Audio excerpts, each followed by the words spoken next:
Boa noite, irmãos. Que a paz esteja com vocês, que a paz alcance a sua casa e a sua família. Estamos aqui nessa noite para mais um programa Vivendo uma Nova História.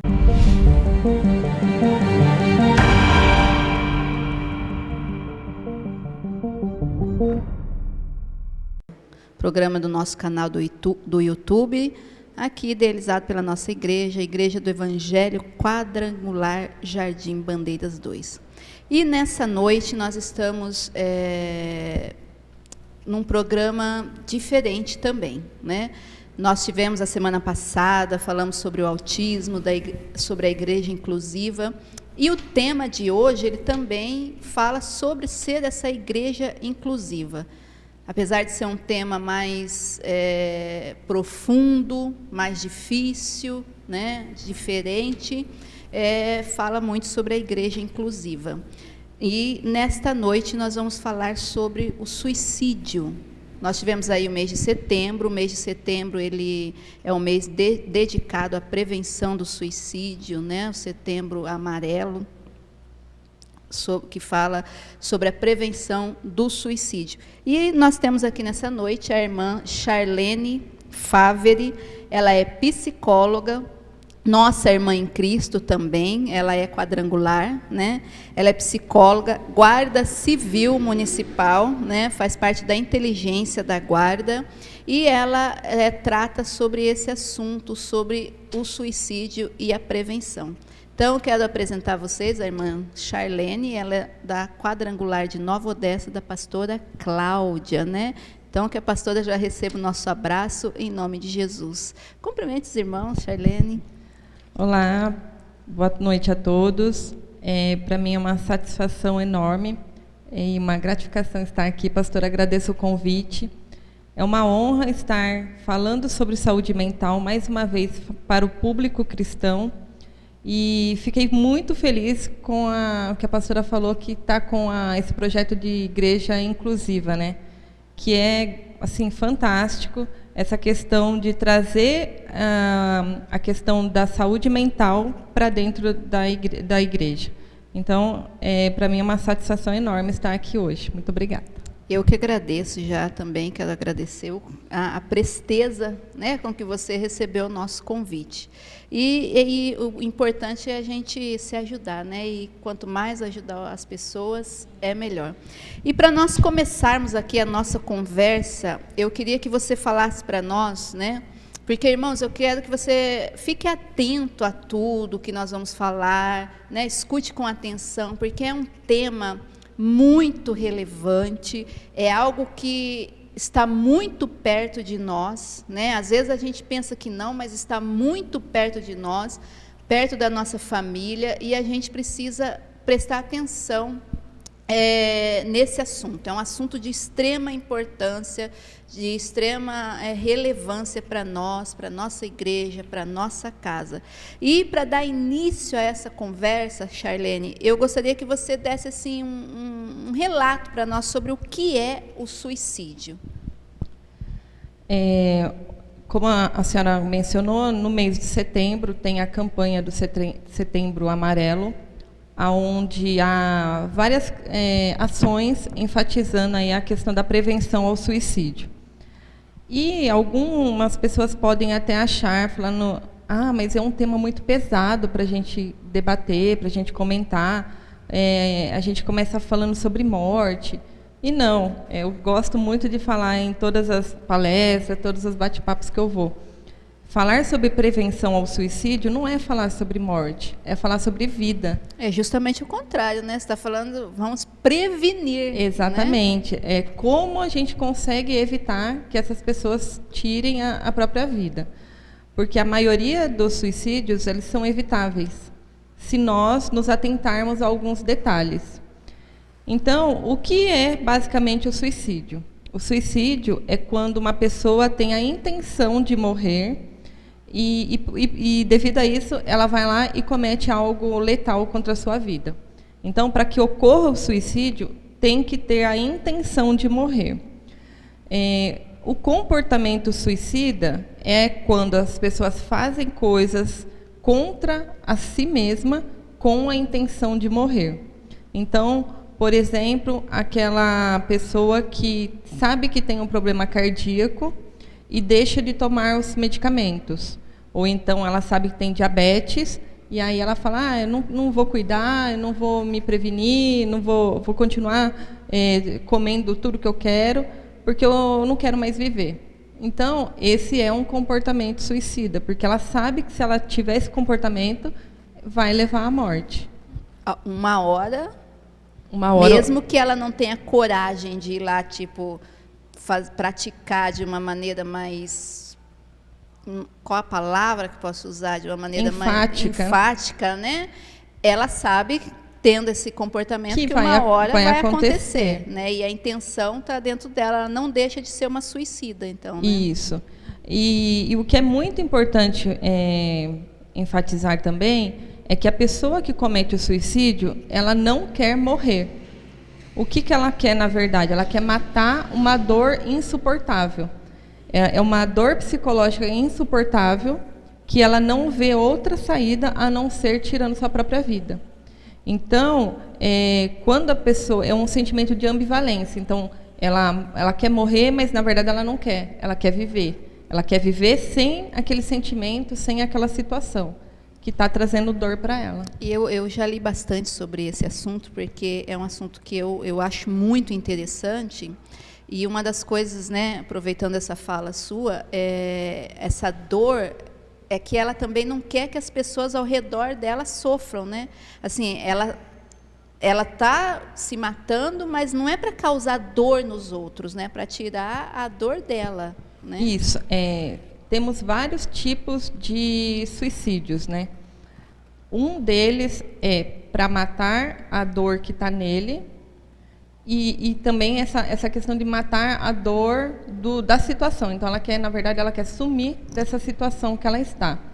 Algumas vezes, ela não tem a coragem ou a disponibilidade do método, ela não tem acesso ao método letal, então ela encontra outras formas de chegar ao suicídio. Uma delas é, que nem eu disse, né, deixando de tomar alguns tipos de medicamentos, que ela sabe que são necessários, e tem aquele suicídio por policial, que é uma coisa nova até, que, por exemplo, o indivíduo ele quer tirar sua própria vida, ou então ele acabou de matar a esposa, numa briga de casal, ele matou a esposa, mas ele não tem coragem de tirar sua própria vida. Então, o que ele faz? Ele força com que a polícia o mate. Ou então ele pega uma arma de brinquedo, vai lá e para na frente de uma viatura para ver o que acontece. Então, esse é chamado de suicídio por policial. Nossa, que coisa, né? São várias formas da pessoa conseguir. E vai aumentando o campo de ação dessas pessoas a cada dia, né? Sim, bastante.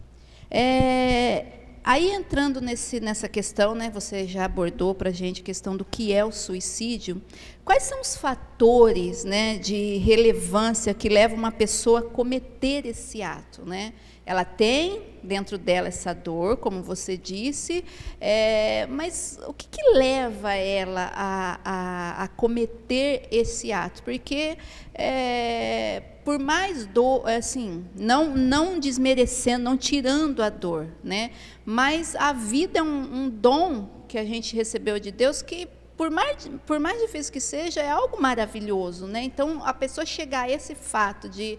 Puxa, eu quero morrer, para mim já não dá mais. Quais são, assim, os fatores de relevância para que ela chegue nesse último pingo, né, que é o final de tudo? Então, nós temos os fatores de risco para o suicídio. O fator mais forte para o suicídio é a questão do transtorno psicológico, do transtorno mental. Então, o indivíduo que tem um transtorno mental e ele não procura ajuda, que infelizmente no meio cristão, no meio evangélico, assim como no meio policial também, há um preconceito muito grande em relação aos profissionais de saúde mental. Então, quando eu fico com um problema cardíaco, eu vou no cardiologista, né? Agora, quando eu fico com um problema emocional, eu não procuro um psicólogo nem um psiquiatra, porque isso é falta de Deus, porque isso é médico de louco. Então, isso é um fator muito importante para a prevenção ao suicídio. Tratar os transtornos psicológicos, né, os transtornos psiquiátricos.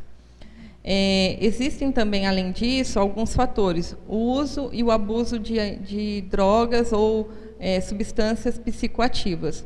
Então, aquela pessoa que faz uso de bebida, faz uso de droga, ela tem um fator aumentado para a questão do suicídio.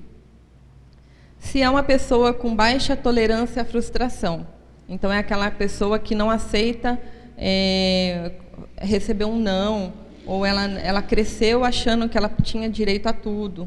Então, ela tem baixa tolerância à frustração, conciliando com outros aspectos da vida dela, é um fator de risco também para o suicídio. Quando você fala assim da questão de saúde mental, né, que as pessoas que cometem o suicídio, eles estão, né, talvez não, né, passando por um problema de saúde mental.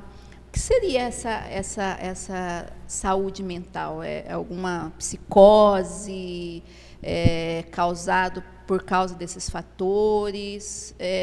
Como que é, né? Assim, O transtorno mental, né, que mais fortemente associado ao suicídio é a esquizofrenia e a depressão. Então, algumas pessoas acham assim que só aquela pessoa que surta, sai gritando na rua, é que é um paciente psiquiátrico. E não. Muitas pessoas estão sofrendo de depressão dentro das igrejas, dentro das residências, e não buscam ajuda. Porque elas têm esse preconceito, elas têm esse medo, elas acham assim que mas não vai adiantar, não, deixa, talvez sozinho eu consigo, ou se eu for buscar vão falar que é frescura. E como a senhora falou, a vida é o dom maior que Deus nos deu. Só que a pessoa que está deprimida, a pessoa que tem depressão, ela não vê beleza na vida. Então, não adianta falar para a pessoa assim, nossa, levanta a sua cabeça, pensa positivo. Porque a pessoa deprimida, ela não consegue pensar positivo. É um problema físico mesmo. Ela precisa de medicação para estabilizar o humor dela, para a partir daí a gente entrar com outras terapias. Mas não adianta falar, olha, os passarinhos estão cantando, olha que lindo. Não adianta. Olha o dia que Deus fez, né? Não Essa adianta. Conversa não adianta. Então, você talvez que está nos ouvindo, né, conhece alguém que sofre de depressão, alguém que sofre, tem esse problema, você mesmo já teve depressão, né? A gente precisa tomar cuidado com aquilo que a gente fala para as pessoas, né? Porque às vezes uma das coisas que eu já ouvi muito, né, falar, e às vezes a gente fala pela falta do conhecimento mesmo, que nem você disse, levanta dessa cama, vai lavar um tanque de roupa que passa, né? A gente precisa tomar cuidado com as palavras, né? Sim. Então, eu sempre comento com as pessoas, o que a gente não deve fazer diante de uma pessoa que você identificou que está com risco de cometer o suicídio. Não julgue ela, não condene ela, não banalize a dor dela. Então, não fique para ela assim, eu não acredito que é por causa disso que você está querendo morrer. Nossa, tanta gente já passou por coisa pior e não quis morrer, agora você está querendo. Ou então, não, levanta daí, isso aí é falta de vergonha na sua cara. Tem tanta gente passando por problemas, né? Procura Deus, né? Está te faltando Deus. E não, você está julgando a dor da pessoa. E tudo o que um tentante, né, que nós não chamamos de suicida, tudo o que um tentante não precisa ouvir é julgamento, essa condenação. O que ele precisa? Ele precisa ser acolhido, ele precisa saber que tem alguém ali na frente dele para entender a dor que ele está sentindo. Ele tem que sentir que tem alguém próximo a ele. Então, a gente pode dizer que a depressão ela está intimamente ligada à tentativa de suicídio. Sim, fortemente ligada. Por isso que é muito importante tratar a depressão. Não é frescura, não é falta de Deus, não é fraqueza. algumas pessoas acham que só quem é muito sensível, quem é muito fraco, que fica deprimido. E não. As pessoas fortes, né, aquelas mulheres que trabalham, que sustentam a casa, aquele homem, né, também que trabalha, sustenta a casa, né, e trabalha em vários empregos, tal, ele também pode ficar deprimido. Eu penso que esse talvez ele seja um fator de mais risco ainda, né? Porque ele esconde muito, né, a situação, quer sempre mostrar fortaleza e por dentro... Sim, por isso que, infelizmente, tem aumentado os números de suicídio no meio dos pastores. Por quê? O pastor tem que ser perfeito. O pastor não pode errar, o pastor não pode ficar doente, o pastor, se procurar um psicólogo ou um psiquiatra, então, misericórdia, né?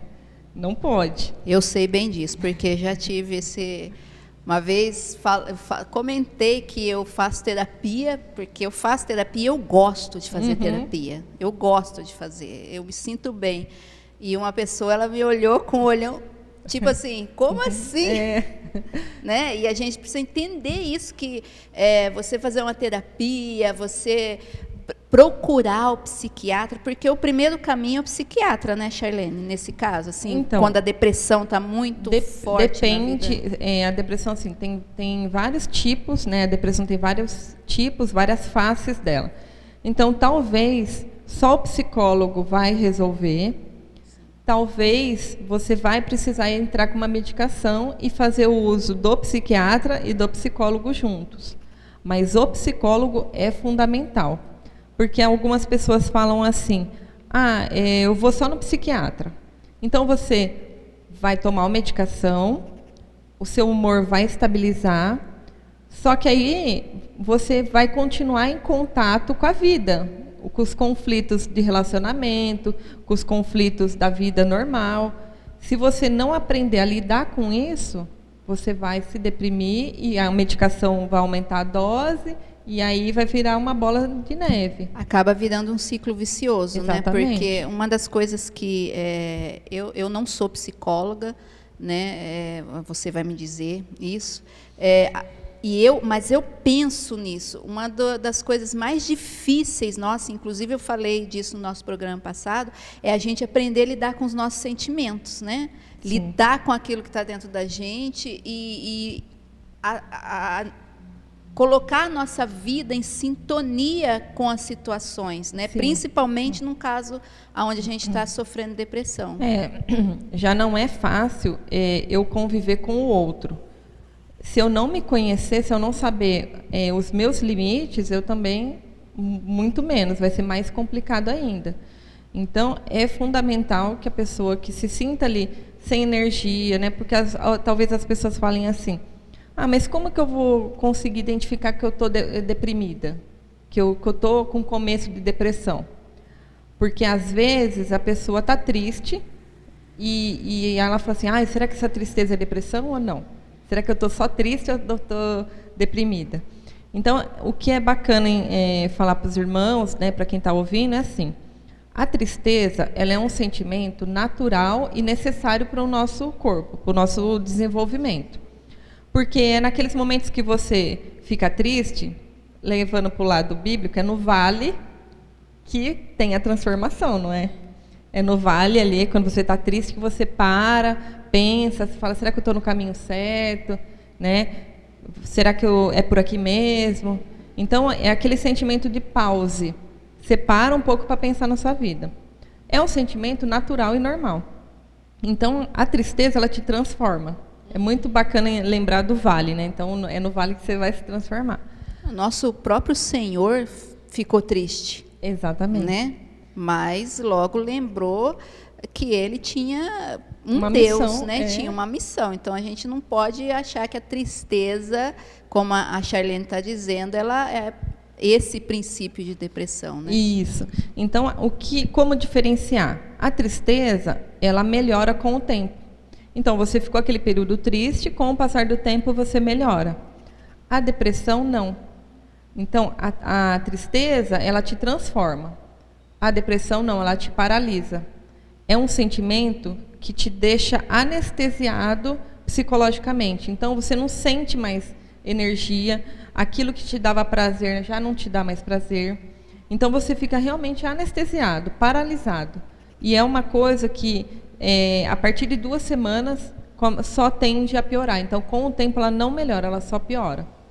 Então, quando a pessoa ela fica naquele estado de inércia, não tem forças para nada, é um indício forte que ela está deprimida. Se isso não fazer parte do comportamento dela, por exemplo, tem pessoas que já são mais devagar, já não, né? Então, teve uma mudança de comportamento. A pessoa ela era super agitada, tinha energia, estava, né, era ativa na igreja, né, ou então em casa, e de repente ela mudou, não quer mais, não sente mais energia, não quer saber mais de fazer nada, e isso está durando mais do que 2 semanas. Então já é um sinal, uma luzinha piscando ali para você ficar atento, e para a pessoa que está sentindo isso também ficar atento para ver se não é hora de procurar um psicólogo. Então, meus irmãos queridos, né, importantíssimo isso. Então, não fique achando que você, ou que a pessoa que você conhece, ou alguém da sua família, ou que você mesmo, que isso é falta de Deus. Como a Charlene já explicou, não é falta de Deus, né? A gente precisa conhecer os nossos limites, conhecer o nosso corpo e saber quem nós somos, né? E não ter esse preconceito, não, mas eu sou crente. Nós temos relatos de homens de Deus na Bíblia. Lógico que há 2, 3 mil anos atrás, essa palavra depressão não existia, mas o salmista Davi, uma vez ele disse, a minha alma está morta dentro de mim, né? Próprio Elias foi para debaixo de um zimbro e pediu a morte para Deus. Então, a gente não pode confundir as coisas. Então, se você que está ouvindo, que está, né, se identificando com algumas questões, eu gosto sempre de falar isso, você está se identificando e acha que é o tempo, né, procure ajuda. Procure ajuda. Charlene, eu li que houve um aumento de mais de 30% no número de suicídios entre os jovens, né, jovens, adolescentes. Qual seria a causa de uma jovem, né, um rapaz, no auge da sua mocidade, uma moça bonita, a causa deles cometerem suicídio, dessa incidência de suicídio entre os jovens? Um dos fatores de risco para o suicídio é a impulsividade. Então, estatisticamente, se você tiver entre 15 e 29 anos, estatisticamente falando, não estou dizendo que quem tem vai fazer, né, mas estatisticamente falando, tem mais chances de cometer o suicídio. Porque os jovens são mais impulsivos, eles não pensam para fazer. Então, e eles sentem as emoções de forma muito intensas. Então, se eu perder meu celular, eu vou ficar chateada, mas perdi, ué. Agora, se um adolescente perder o celular, acabou o mundo para ele. Como assim eu vou ficar sem meu celular? Entendeu? Eles sentem assim as coisas muito intensas, né? E nesses momentos, então, se um amigo deixa de conversar com eles, que nem quando eu atendia uns pacientes num projeto voluntário, a principal assim, queixa era assim: ai, dona, mas a minha amiga não quer ficar comigo, não quer conversar mais comigo. Eu falei, mas por quê? Não sei. Nós, adultos, o que faria? Ia lá e conversar. Falei, viu, mas o que está acontecendo, né? Não, o adolescente não, ele já acha que é alguma coisa com ele. Pode ser que a menina está só, né? Não quer no momento, entendeu? Então, eles são muito impulsivos, sentem as emoções de forma muito intensas. E nós temos um agravante nessa geração, que é a modernidade, a tecnologia. Fez com que os jovens se distanciassem muito do mundo real. E, infelizmente, os pais de hoje em dia estão criando os filhos com baixa tolerância à frustração. Então, os filhos de hoje em dia não podem chorar, não podem receber um não, eles têm que ter tudo. Então, os pais hoje trabalham para que os filhos tenham tudo. E não, nós, infelizmente, não podemos ter tudo. Nós temos que ter a frustração, até mesmo quando somos crianças, né? Nós temos que falar não para as crianças, para que elas cresçam sabendo lidar com esse sentimento. Por isso que está tendo esse aumento tão exorbitante. Por quê? Os jovens não estão tendo esse contato mais que tínhamos antigamente. Então, hoje, o jovem, ou até mesmo o adulto, acorda, pelo WhatsApp ele já dá bom dia para uns 10 grupos. Mas ele não dá bom dia para o pai, ou para a mãe, ou para o filho que está no quarto ao lado. Então, as famílias se distanciaram. Não tem mais aquele olho no olho. Então, isso é um fator de risco para o suicídio. É essa proteção familiar, mesmo que não do pai e mãe, porque talvez não more com o pai e com a mãe, mas do cuidador, daquela pessoa que está ali cuidando dele. Então, ele não tem esse porto seguro, essa referência. E essa questão a gente pode trazer, né, e tudo isso que você abordou, trazer para a infância também. Acontece de suicídio, né, na infância? Porque eu perguntei de um jovem, né, mais de 15, entre 15 e 16 anos, 18 anos. Quando eu digo infância, eu digo abaixo disso. Acontece? Infelizmente, acontece.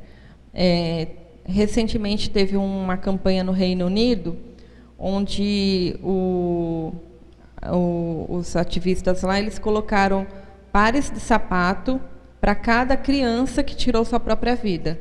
Então, em frente a uma igreja, a escadaria da igreja ficou cheia de sapatinhos de crianças. E eram crianças que tiraram suas próprias vidas.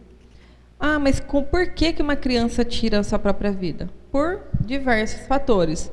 A questão do transtorno psicológico não tratado, a questão do abuso sexual, que infelizmente ocorre muito, a questão da família, da negligência familiar, a questão também da tecnologia, que nós temos grupos na internet de pessoas incentivando outras pessoas a cometerem o suicídio.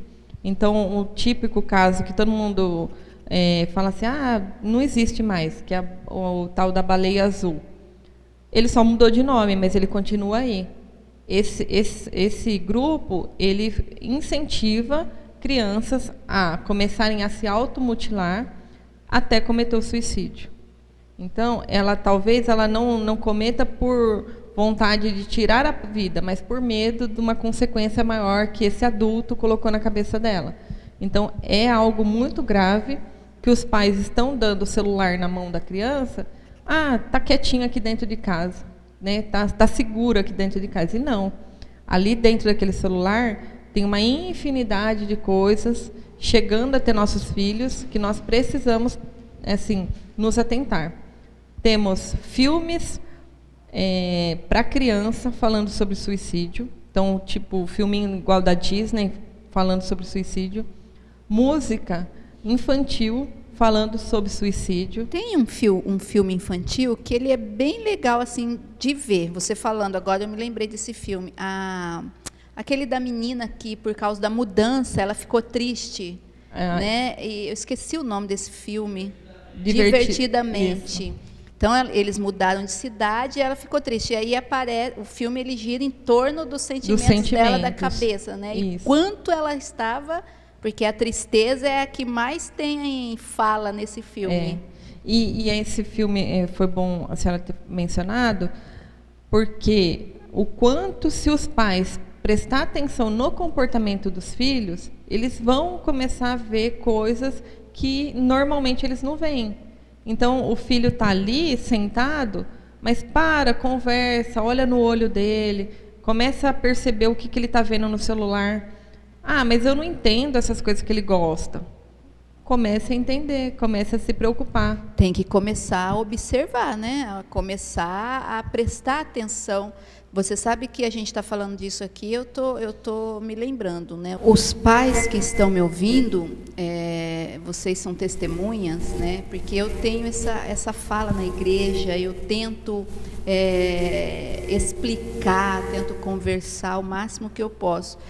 Ter esse cuidado com aquilo que os filhos estão vendo na internet, com aquilo que os filhos estão vendo na televisão, porque a gente tem, né, principalmente essa geração de pais e de filhos dessa época, né, tem essa questão, ele está quieto, como você disse. Ele está quieto, então deixa. Isso. Os pais acabam se afastando, principalmente na fase da adolescência, porque é uma fase bem complicada, que demanda muito empenho no relacionamento. Então, o pai e o filho, ele precisa conversar. E é natural do adolescente querer entrar no quarto e ficar quieto na dele. Se você não for lá e se interessar pelo mundo dele, ele não vai sair desse quarto. Então, você tem que entrar no mundo dele, você tem que mostrar para ele que você está interessado nele, que você está interessado nas coisas que são importantes para ele. É muito importante que o pai participe da vida dos filhos. É meio que chovendo molhado falar isso, porque a gente sempre ouve isso. Mas, infelizmente, não é o que acontece. Os pais estão cada vez mais afastados dos filhos, os filhos estão conectados com o mundo, mas desconectados da família. Infelizmente, isso é um fator de risco para o suicídio. Então, nessa fase da infância e da adolescência, os sinais de alerta para os pais são esses de ficar observando aquilo que o filho está fazendo, essas mudanças de comportamento muito brusca. Isso. Tanto no adulto quanto no adolescente ou na criança, uma coisa que tem que gravar na mente, é a mudança de comportamento. Então, é aquela pessoa que era muito sorridente e, de repente, não sorri mais. Ou então era aquela pessoa que gostava de andar de bicicleta, gostava de passear, fazer corrida, e não quer saber mais. Ou então, aquele adulto que perdeu a energia de trabalhar. Ele, está fazendo as coisas assim, não quero mais saber. Ou aquele adulto ou aquele adolescente que começa a dar embora os seus bens. Então, o adolescente que tem vários jogos lá do Xbox, Play 4 e agora o 5, e aí ele, de repente, ele fala assim, eu vou dar esses jogos aqui para os meus amigos. Mas você não gosta? Eu gosto, mas eu não quero mais. Então, você já começa a perceber, tem alguma coisa diferente, tem alguma coisa que precisa está chamando a minha atenção. Nunca publicava nada nas redes sociais sobre morte, sobre esse sentimento de tristeza, tal. E de um tempo para cá, ele passou a só publicar sobre morte, músicas que falam sobre morrer. Então, essas publicações que ele não fazia antes, ele passou a fazer. Então, teve essa mudança de comportamento. O adulto, ou até mesmo adolescente, ele bebia, uma cerveja por dia, e agora está bebendo 5, 6, 7. Então, teve um aumento de drogas, de substâncias psicoativas. Também é um sinal de alerta. A mudança de humor, ou a mudança até na forma de se alimentar. Ou ele parou de comer, não quer mais comer, ou ele está comendo muito. Então, é uma luzinha ali que faz com que você preste atenção. Fala, e agora? O que eu posso fazer para ajudar ele? Então, a gente precisa, irmãos, pais, mães, tios, avós, prestar atenção nos sinais. E como que eu presto atenção nos sinais? Conhecendo o seu filho. Uma das coisas, a Charlene até pontuou aqui, ter esse conhecimento, não se afastar. O celular, ele afasta muito as pessoas, E nesse tempo agora, com essa questão que a gente teve da pandemia, algumas pessoas disseram assim, mas eu fiquei mais próximo. Mas é uma proximidade virtual, que não faz parte dessa interação pessoa com pessoa, que é onde a gente realmente conhece as pessoas.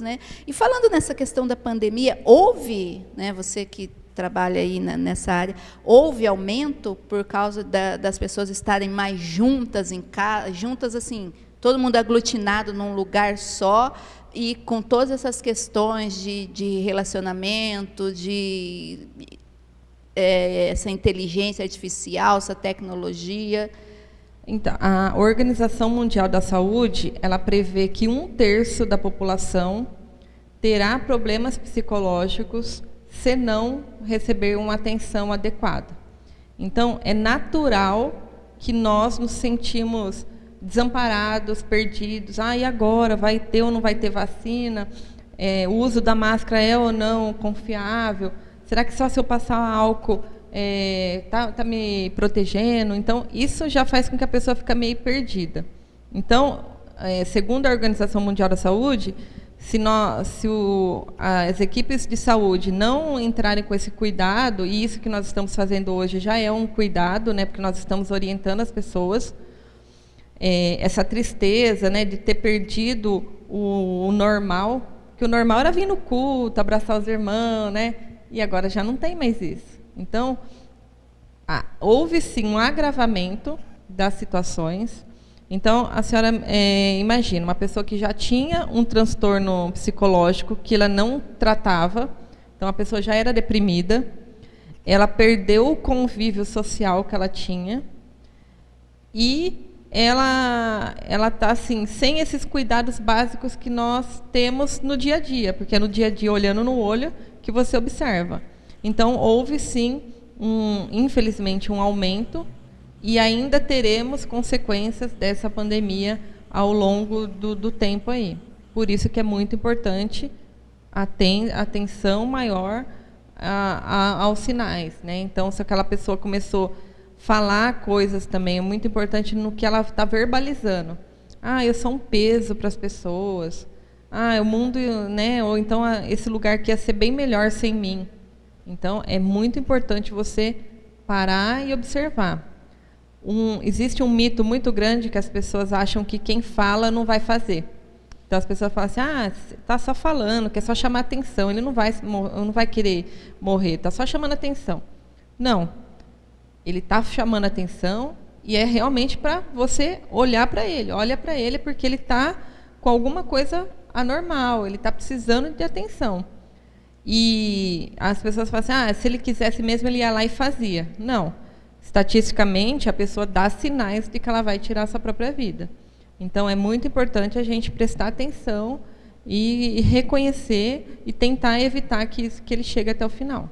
Isso daí entra nessa fala que você falou, que você teve agora.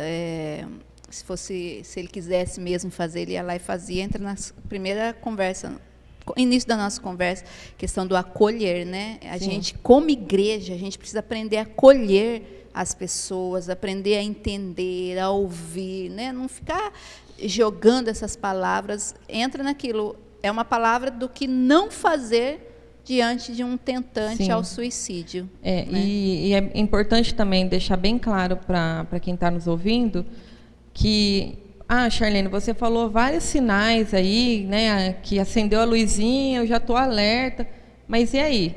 Eu pergunto ou não pergunto para a pessoa se ela quer morrer? Porque, e se eu perguntar, não vai aumentar essa vontade dela? Eu não vou estar incentivando ela? Muitas pessoas acham assim, que se você perguntar, se você falar sobre o suicídio, você vai estar incentivando a pessoa. E não, muito pelo contrário. Se você sentiu que a pessoa está deprimida, que teve alguns sinais de alerta, pergunte a ela. Você está pensando em morrer? Você está pensando em cometer o suicídio? Pergunte diretamente para ela. Talvez, só pelo fato de você perguntar, ela já vai fazer assim, você me entende. Alguém me viu. Alguém me viu. Alguém ouviu o que eu estava gritando, né? Aí ela pegou e falou para você, eu estou pensando sim. E aí? O que você vai fazer, né?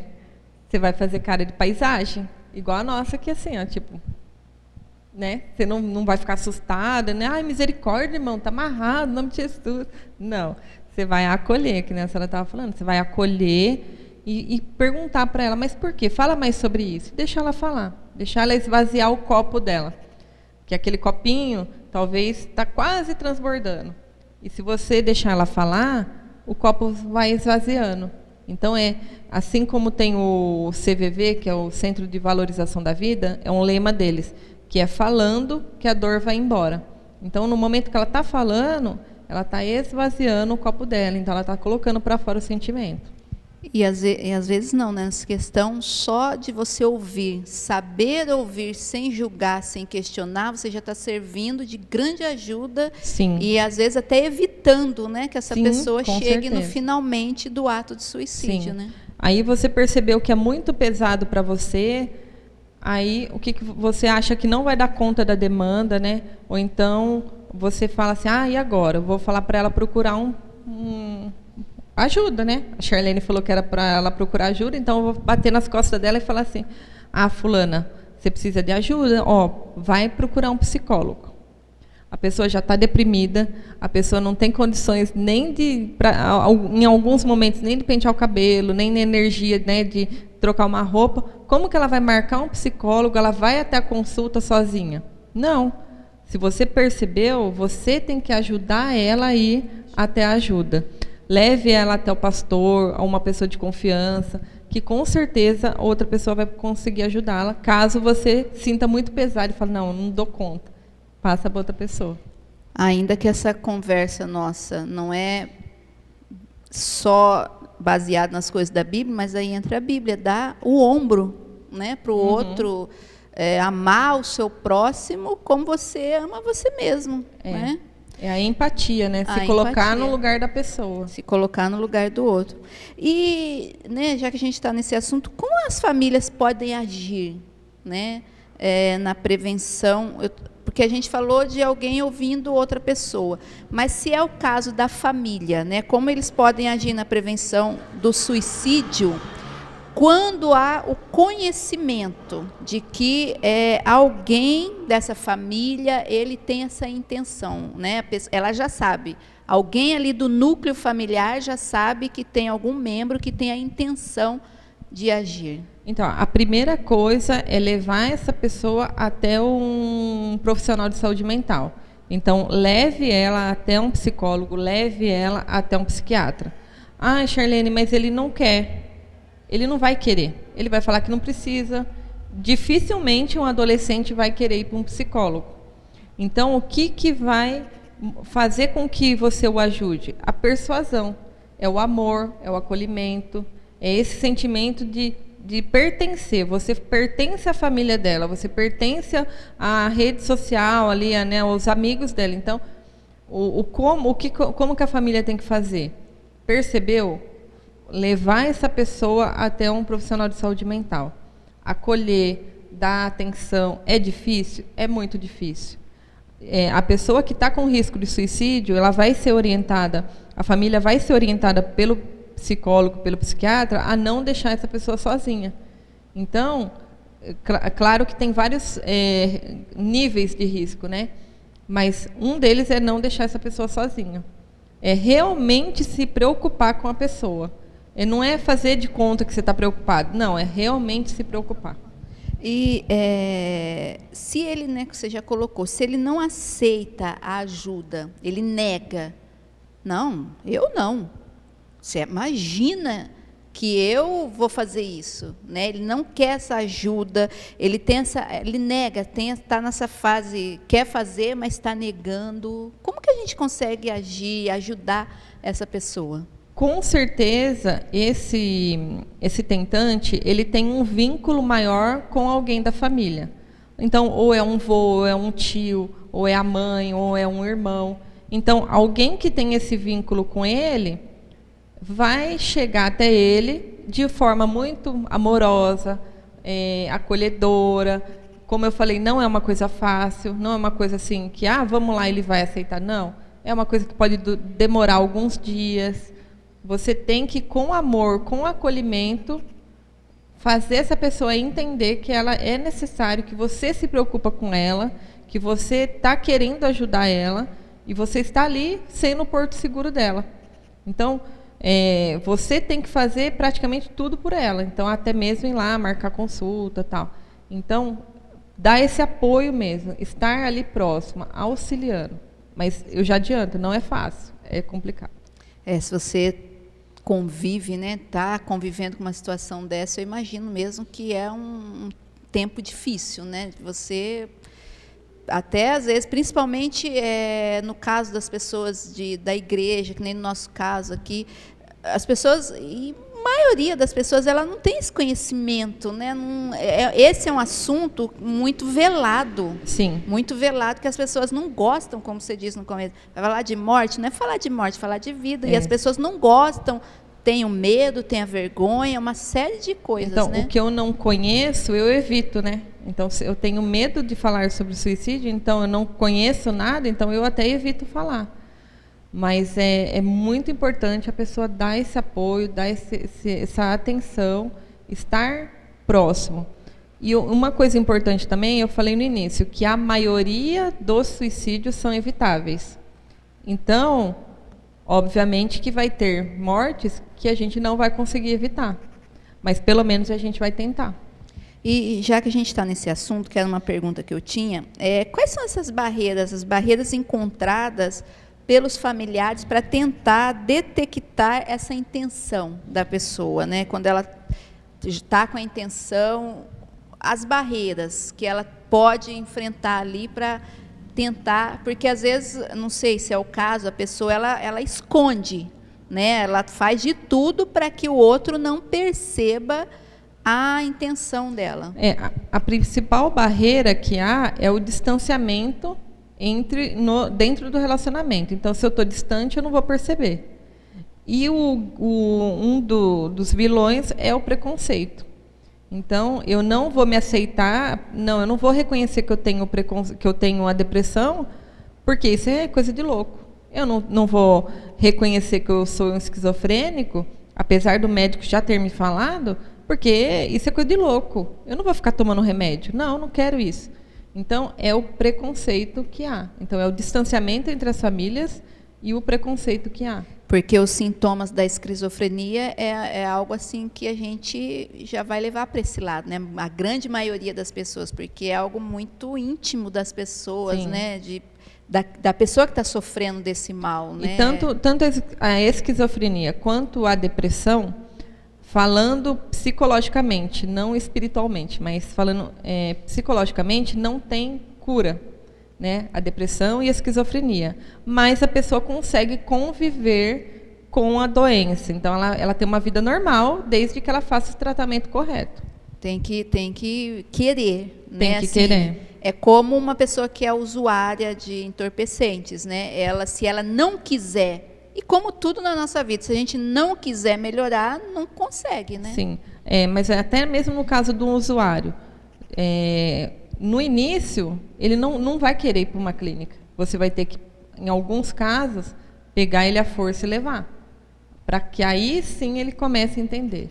Assim como o paciente psiquiátrico, você vai ter que levar ele até o psiquiatra, para que ele comece a tomar medicação, para que o humor estabilize, para que aí o pensamento dele coloque em ordem, porque principalmente no esquizofrênico e na pessoa depressiva, o pensamento dela está desorganizado. Está tudo fora do lugar. Está fora do lugar. Então, não adianta você falar que ela não vai entender. Isso é importantíssimo, porque você vê, eu tinha essa questão.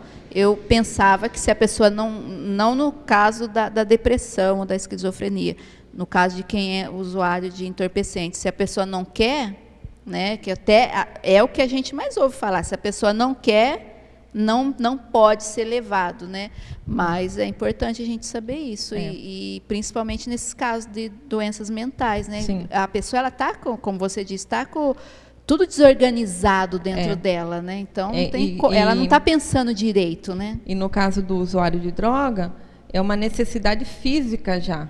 Então, ele pode até depender da vontade dele até um certo ponto da dependência. A partir de um certo ponto da dependência, não depende mais do querer dele. Porque ele pode até querer, mas ele já não consegue. Não tem força, já está tão dominado pela situação. Por isso, né? que é importante esse apoio familiar, apoio dos amigos, apoio social. E para nós, né, já ir pro finalmente aqui do nosso bate-papo, que, né, por sinal maravilhoso, e é um assunto extenso, né, que a gente tem coisa para falar por umas 2, 3 horas ou mais. E é um bate-papo de informação, de utilidade pública, coisas que a gente precisa saber, né? Como eu disse no começo, coisas que é um sonho que eu até estou realizando, de trazer essas informações para a igreja, levar a nossa congregação, a nossa comunidade a ter uma mente mais aberta, mais conhecimentos e saber lidar com as pessoas, tratar com as pessoas, porque é isso que Jesus sempre desejou de nós, e é isso que Jesus pediu para nós fazermos. No caso de um tentante, que ele tentou o suicídio, mas ele não conseguiu, há reincidência por parte desse tentante que tentou essa primeira vez e não consegue?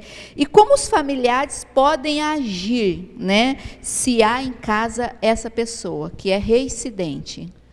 Estatisticamente, a pessoa que cometeu o suicídio, aliás, que tentou o suicídio, ela vai tentar novamente e vai usar métodos mais graves. Então, estatisticamente falando, a pessoa que tentou, ela vai tentar de novo e vai usar uma forma mais letal, mais grave. Por quê? Às vezes, o método que ela usou, ela não sabia que não ia matar. Por exemplo, ela achou que se tomasse determinada quantidade de medicamento, ela ia morrer. E ela acabou não morrendo. Então, da próxima vez, ela vai usar ou uma quantidade maior, ou vai usar um outro método mais letal. Que por isso que no meio policial tem o índice é muito alto de suicídio. Porque a gente tem o acesso ao método, que é o armamento de fogo, e a gente sabe como usar. A gente sabe aonde atirar e como fazer para resolver, né, aquela questão no momento. Que o tentante acha que vai resolver, né? Que é a única forma que ele vai resolver. Então, estatisticamente, a pessoa que tentou vai tentar novamente e vai usar métodos mais letais. Você disse que no meio policial tem bastante, o número é grande porque conhece. E para as pessoas, né, que não têm esse conhecimento, não têm acesso à arma de fogo, vamos colocar assim, para as pessoas mais comuns. Quais são os métodos mais não fáceis, né? Que acho que é mais fácil, né? Os mais usados, que para a gente poder saber no sentido se tem alguém em casa, ou se você já conhece alguém, ou se está vivendo com alguma pessoa, algum tentante, né? Que já tentou, já deu sinais de que vai fazer. Tudo vai assim do acesso ao método. Mas os métodos mais usados são o enforcamento, o envenenamento e o uso de arma de fogo. Só que assim, depende muito do local. Por exemplo, em Nova Odessa, o que temos muito é na linha férrea. Então, a pessoa tivemos infelizmente, na semana passada, uma mulher que se jogou na frente do trem. Então, depende muito do acesso ao método. Mas, basicamente, é o enforcamento e o envenenamento e a arma de fogo. Eu já ouvi bastante, já vi não, né? Já soube de pessoas que sempre falam isso, vou me jogar debaixo do carro, né? Vou pular da passarela. Sim. Né? As pessoas falam bastante. E quando ela fala, é muito importante isso. A pessoa está falando em morrer. E ela já falou como ela quer morrer. O nível de gravidade aumentou muito. Porque ela não está só falando, eu sou um peso, a vida seria melhor sem mim. Não, ela já falou que quer morrer e ela já falou que quer se jogar na frente de um carro. Então, ela já elaborou na mente dela como fazer. Ela só está esperando a oportunidade disso acontecer. É uma das coisas que eu ouvi de você mesmo, uma outra palestra que a gente foi, que você disse que se a pessoa ela te der, você perguntar, você quer morrer, e ela te der os passos e informações precisas, então entra nessa casa, ela já está com tudo na mente planejado. Sim, porque primeiro vem a ideação, né? Então ela começa a ter pensamentos sobre a morte. Porque todo mundo já pensou como vai ser a nossa morte. Eu já pensei, como que será que vai ser quando eu morrer? Né? Isso é normal. Só que a pessoa só pensa nisso. Aí, além de só pensar sobre morrer, ela já pensou como fazer. E aí, se você perguntar, você quer morrer como? Aí ela te fala. Mas quando você pretende fazer isso? Na data de aniversário do fim do namoro de não sei o quê. Pronto, ela já colocou uma data. Então, é mais grave ainda. Então, se você tinha que correr antes, agora você tem que correr mais ainda. Então, prestar atenção no que ela fala e como ela fala é um fator importante, né? E você estava falando da questão do tratamento, né? Até já respondeu. Então, não há um tratamento assim, você vai fazer tal coisa e vai sarar. Não é uma receita de bolo. Não tem como eu falar assim, para os tentantes de suicídio tem que tomar tal medicamento, fazer tal terapia, não. Cada indivíduo sente de uma forma, cada indivíduo é diferente, cada indivíduo sente o mundo de uma forma, vê o mundo diferente. Então, o que para mim pode não ser nada, é só uma bobagem, para a senhora não, pode ser uma coisa muito grave, né? Pode ser tem outro teor, né? Outra dor. Então, é muito importante isso. Para cada indivíduo é uma dor diferente, então é um tratamento específico para cada indivíduo.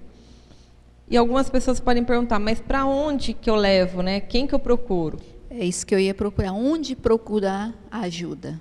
Nós temos os CAPs, né? Que de forma gratuita temos os CAPs, os Centros de Atenção Psicossociais, que lá tem os psicólogos, tem psiquiatras, temos os ambulatórios também, né, aqueles postos de família, né, de saúde da família.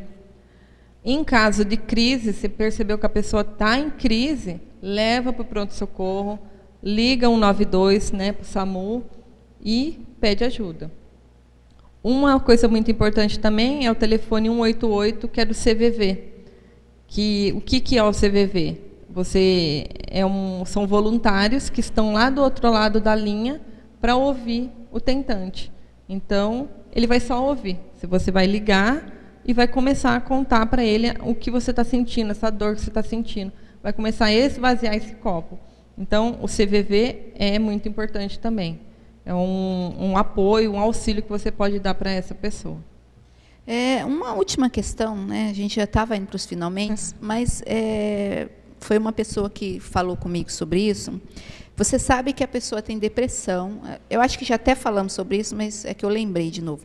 Você sabe que a pessoa está deprimida, mas ela nega, né? Ela dentro dela, ela está acabada, está destruída, né? Está nesse processo, mas ela quer mostrar para a comunidade ou para os familiares ou para, né, no trabalho que não, ela está normal. Essa pessoa, ela pode ser uma pessoa que está correndo risco de tentar o suicídio. No caso da depressão, da pessoa deprimida ou esquizofrênica, é normal isso? Ela querer mostrar diferente? Sim. Como eu disse anteriormente, a depressão tem várias faces, né? Tem vários tipos de depressão. Dentre elas, tem a depressão atípica, que é diferente dessa depressão que nós conhecemos, que é aquela onde a pessoa fica só isolada, não quer conversar, não quer tomar banho, não quer sair, não. É a depressão que a pessoa trabalha, a pessoa sai, conversa, mostra para o mundo que ela está bem, mostra sorrindo que ela está bem. E lá dentro, ela está queimando, ela está com uma dor insuportável lá dentro. Como perceber isso? Só quem está muito próximo, quem está muito perto, quem conhece ela muito bem, para realmente olhar no olho e perceber que ela não está bem. É perigoso? É muito perigoso. Porque para o mundo ela está bem, né? Está tudo bem. E aí ninguém vai prestar essa devida atenção e aos sinais que ela está vendo. Que é a diferença, que é o que pega muito nas redes sociais. Aquelas fotos maravilhosas, todo mundo feliz, mas onde na vida real não é assim, né? Então o adolescente ele se frustra porque, lá, tá vendo? Ó, fulano acabou de postar uma foto toda feliz. Não, mas ele não sabe o que está por trás daquela foto. Assim como o outro indivíduo não sabe o que está por trás dele. Como saber? Conversando, estando ali presencialmente, né? Estando próximo. E essa questão das redes sociais é uma questão complicadíssima, né? Eu quero até...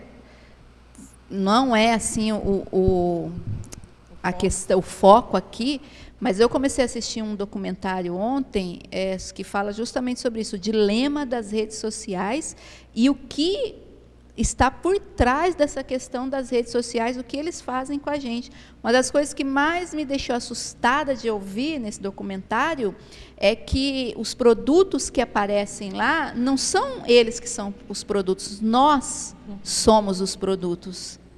Eu fiquei assim horrorizada de ouvir. Então a gente precisa tomar esse cuidado, né, daquilo que a gente vê, olhar para as pessoas, é aquilo que Jesus sempre nos ensinou e nos ensina, e é um dos ensinamentos que a gente bate bastante aqui na igreja, assim, em cima, sobre o relacionamento, de procurar ter relacionamento uns com os outros.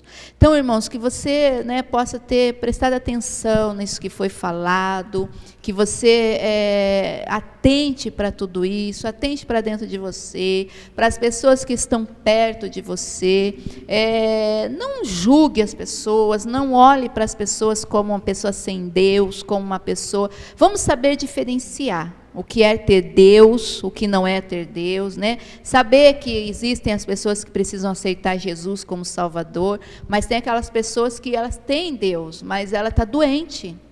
Ela precisa de ajuda, ela precisa de ser amada, ela precisa de ser acolhida, ela precisa de ser ouvida, né? Então vamos aprender, né, essa questão. E que você olhe para dentro de você e aprenda a olhar para dentro das pessoas. E que esse tempo que nós tivemos aqui, dessa conversa, que seja um tempo edificante para a sua vida, em nome de Jesus. Se você quiser dar uma palavrinha final para as pessoas, para aqueles que estão nos ouvindo, né? O que eu quero deixar para os irmãos, para quem está nos ouvindo, é que se você percebeu, né, que a carga está pesada, está difícil para você sozinho levar esse fardo, que procure alguém de confiança.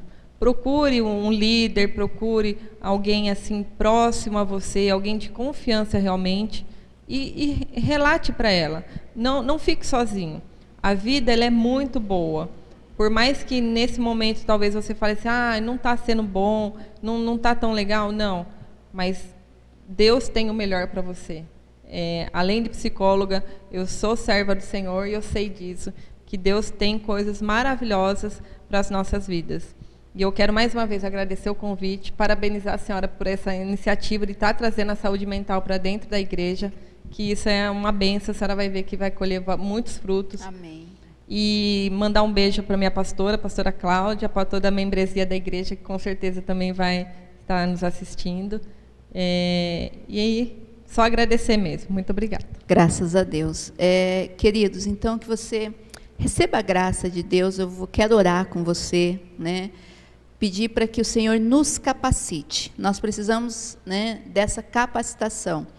A Charlene, ela é psicóloga, ela falou na área psicológica, né? Falou em termos técnicos, mas como ela disse agora, é serva do Senhor também e sabe que Deus tem o melhor para nós. Por mais difícil que seja, né, como ela disse, por mais difícil que seja a vida, vamos colocar nas mãos de Deus, né? Eu deixo para você o Salmo 23, que diz que o Senhor é o nosso pastor e nada nos faltará.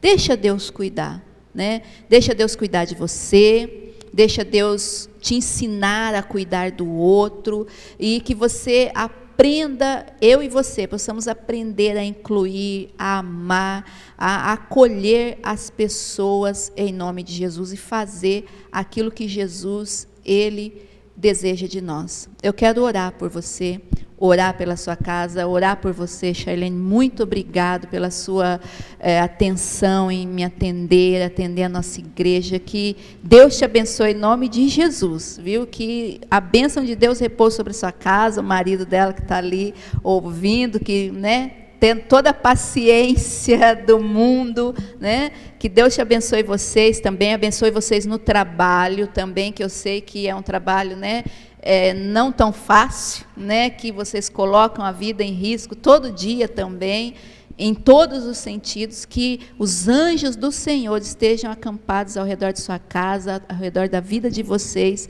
em nome de Jesus. Deus abençoe. Como que você chama mesmo? Que Deus te abençoe, viu, irmão Éder, em nome de Jesus. Muito obrigado também, em nome de Jesus. Vamos orar? Soberano Deus e eterno Pai, eu quero te louvar e te agradecer, Jesus, por este tempo que nós tivemos aqui, por essas informações tão valiosas, tão preciosas, meu Deus, que eu tenho certeza que vai ajudar esta igreja local, vai ajudar, meu Deus, tantos irmãos que vão nos ouvir, E aonde esse vídeo chegar, aonde a nossa voz chegar, eu sei que coisas maravilhosas vão acontecer, e que este tempo foi um tempo, ó Deus, que o Senhor preparou de ensino para nós. Ó Deus bendito, eu quero pedir a capacitação do Senhor sobre as nossas vidas. Capacitação, ó Deus, para ajudar o próximo, ajudar, ó Deus, esse tentante, ó Deus, de suicídio, ajudar essa pessoa, meu Deus, que talvez está deprimida, doente, ó Pai. Nos ajude, Senhor, nos ensine a como ajudar essas pessoas. Pai, se tem alguém que está nos ouvindo, ele está deprimido, ele está doente, ou está até pensando já no suicídio, toca, meu Deus, nessa vida, Senhor. Toca na mente, toca no íntimo, Senhor, em nome de Jesus. Eu sei, meu Deus, que tem coisas que nós podemos e temos que fazer, mas existem coisas também que só o Senhor pode fazer. E neste momento, ó Deus, em que eu não posso estar perto, a Charlene não pode estar perto, e tantas outras pessoas não podem estar perto, que o Senhor vá para perto desta pessoa, meu Deus, e que ela sinta o toque do Senhor, em nome de Jesus, e haja cura, meu Deus, haja, Senhor, a tua graça, a tua presença, meu Deus, em nome de Jesus, Pai. Ó Deus bendito, que o Senhor seja, as tuas mãos estejam estendidas sobre essas pessoas, estendidas sobre cada um de nós. Quero pedir a bênção do Senhor sobre a vida desta irmã tão querida, meu Deus, Charlene, do seu esposo, Éder. Abençoa o trabalho deles. Coloca os teus anjos, meu Deus, ao redor deles, diariamente, ó Pai. Abençoa a pastora Cláudia, a igreja quadrangular ali de Nova Odessa, meu Deus. Abençoa esses irmãos em Cristo, ó Pai. Eu peço a tua bênção em nome de Jesus. E obrigado, Senhor, porque o Senhor tem colocado no nosso caminho pessoas tão maravilhosas como essa irmã Charlene, meu Deus, que eu conheci há pouco tempo, mas já é minha irmã em Cristo, e podemos dizer que temos um relacionamento, ó Deus, de amizade que pode crescer. Que a bênção do Senhor esteja sobre a casa dela e sobre a família dela, em nome de Jesus. Amém, Jesus. Charlene, eu quero aproveitar e te dar uma lembrança. Não posso pagar, né, o seu desprendimento, mas eu quero te dar uma lembrança. Espera aí que eu vou pegar, está aqui atrás, uma lembrança.